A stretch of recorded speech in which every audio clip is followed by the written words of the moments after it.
Hello everyone, welcome back to my channel. मैं हूं मनीषा यादव और आज जो है हम ऑब्जेक्ट ओरिएंटेड मेथोडोलॉजी के बेनिफिट्स के बारे में पढ़ेंगे कि हमें इससे जो है ऑब्जेक्ट ओरिएंटेड हमें क्या क्या बेनिफिट्स प्रोवाइड करवाता है।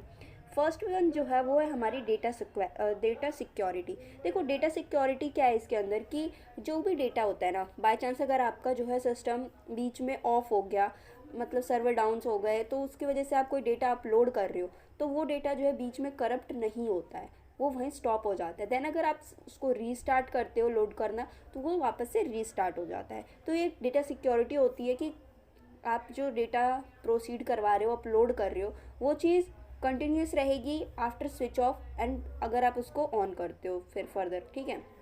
Next one is your natural. Natural किस टाइप से है कि the software objects represents the real world objects. देखो, ऑब्जेक्ट ओरिएंटेड क्या है कि एक रियल वर्ल्ड के ऑब्जेक्ट्स को जो है ये रिप्रेजेंट करता है फ्रॉम अ डोमेन, एक डोमेन के थ्रू, and hence programming is quite natural to the reality. देखो, ऑब्जेक्ट ओरिएंटेड है, हमारे डे टू डे लाइफ से रिलेट करता है, जिस वजह से जो है एक काफ़ी अच्छा क्वाइट नेचुरल एक रियल प्लेटफॉर्म आपको प्रोवाइड करवाता है रियल वर्ल्ड के थ्रू। Next one is your reusability. Reusability देखो इसके अंदर कैसे होती है कि कोई भी एडिशनल फीचर्स जो होते हैं एग्जिस्टिंग, आप उसको फिर से मॉडिफाई करा सकते हो बिना किसी क्लास के यूज़ किए। Hence the object oriented programs can be design for reuse. देखो, ऑब्जेक्ट ओरिएंटेड प्रोग्राम्स का डिज़ाइन इसलिए किया गया ताकि जो कोड्स हैं उन सारी चीज़ों को जो है हम मॉडिफाई करें और बाद में उन चीज़ों को रीयूज़ कर सकें। Next is your creating new data type. देखो, ये बहुत ही इजी है ऑब्जेक्ट ओरिएंटेड के थ्रू। अगर आपने पीछे भी देखा होगा जब हमने कंपैरिजंस किए थे दोनों के बीच में, ओओपी एंड ओओ अप्रोच के बीच में, तो उसमें हमने देखा था कि मतलब इसके अंदर जो था हमारा ऑब्जेक्ट ओरिएंटेड के अंदर डेटा, न्यू डेटा को क्रिएट करना एज कम्पेयर ईजी था as compare to object oriented procedural के थ्रू। नेक्स्ट वन जो है वो हमारा एब्स्ट्रैक्शन। एब्स्ट्रैक्शन जो है, एब्स्ट्रैक्शन का जो हमारा यूज़ है, किसी भी ऑब्जेक्ट को विदाउट पूरी डिटेल में जाने बगैर आप उसको यूज़ कर सकते हो।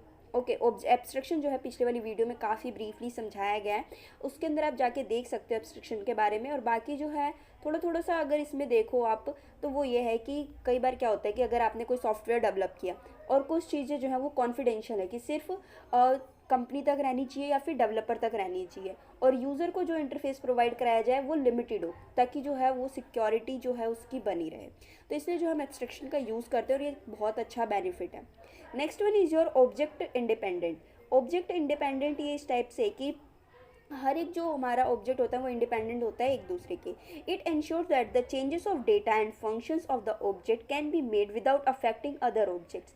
इसका मतलब ये है कि किसी भी, अगर आप कोई न्यू डेटा क्रिएट कर रहे हो तो जो आपका पिछला डेटा होगा या ऑब्जेक्ट होगा उसमें कोई चेंजेस नहीं होंगे। आप इंडिपेंडेंटली जो है न्यू डेटा क्रिएट कर सकते हो without affecting any object. Next one is maintainability. देखो, मेंटेनेबिलिटी भी बहुत ही ज़्यादा इजी है इसकी, बहुत कम टाइम लगता है, बहुत लेस मनी लगती है इसको मेंटेन करने में। Next one is less development time. या जैसे कि मैंने अभी बताया कि बहुत कम टाइम लगता है डेवलप करने में, एंड बिगनर्स के लिए काफ़ी इजी है इस चीज़ को डेवलप करना और इसके फीचर्स को समझना।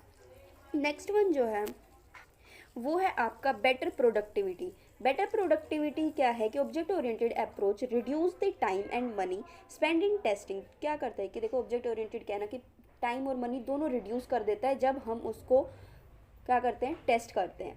तो जिस वजह से क्या है कि इसकी प्रोडक्टिविटी इंक्रीज हो जाती है। Next one is modularity. Modularity क्या है कि it's obtained and divide by the programs into the well defined closely knit classes.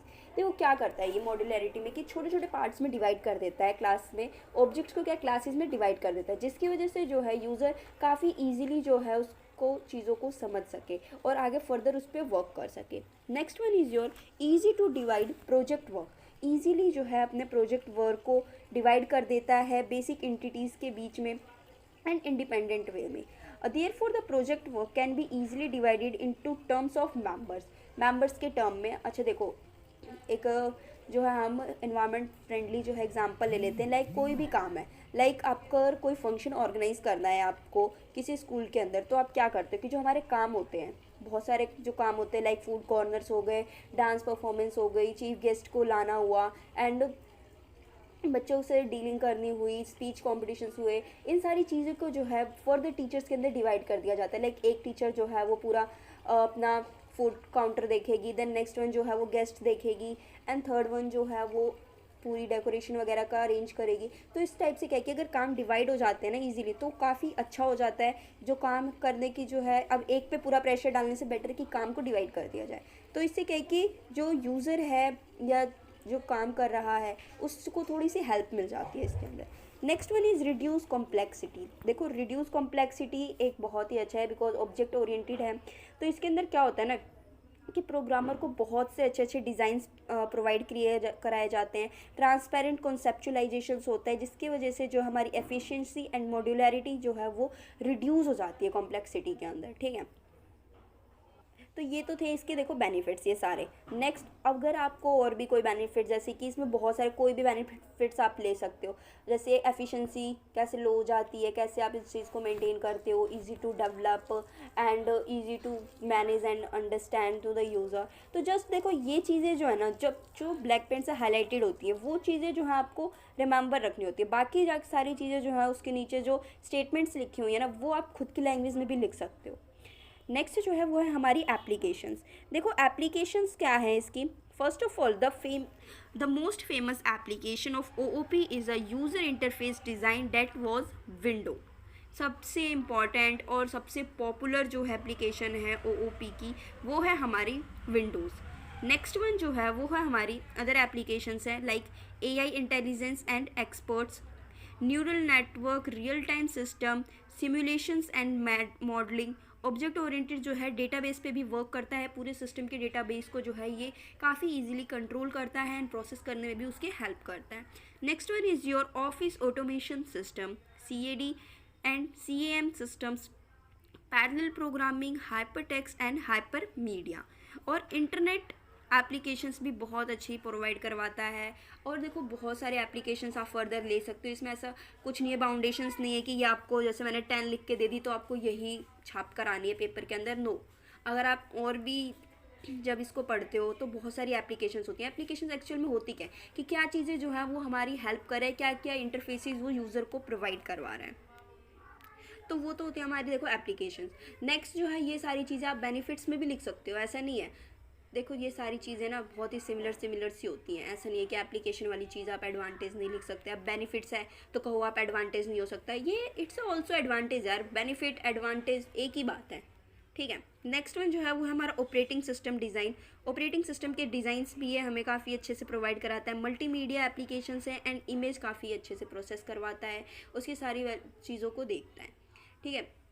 ये तो थे हमारे एप्लीकेशंस एंड बेनिफिट्स। देखो ये भी काफ़ी इंपॉर्टेंट है, कई बार होता है कि 4 मार्क्स में आ जाते हैं एप्लीकेशन OOP के।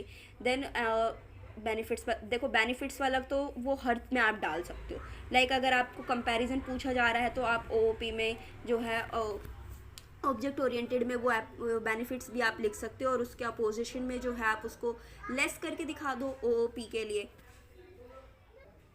So thank you for watching this video. अगर इस वीडियो में रिलेटेड आपको कोई भी डाउट हो, कोई एप्लीकेशन समझ ना आई हो, या फिर कोई बेनिफिट्स वगैरह को एक्सप्लेनेशन और चाहिए हो क्लियरली, या आई थिंक मेरे हिसाब से तो बहुत ही है इतना, क्योंकि 12 जो थी हमारी बेनिफिट्स ही थे और 10 के अप्रॉक्सीमेटली जो थे वो एप्लीकेशन थे। बट आपको अगर इससे ज़्यादा चाहिए और मतलब ब्रॉड में चाहिए तो आप मुझे कमेंट बॉक्स में कमेंट करके बता सकते हैं।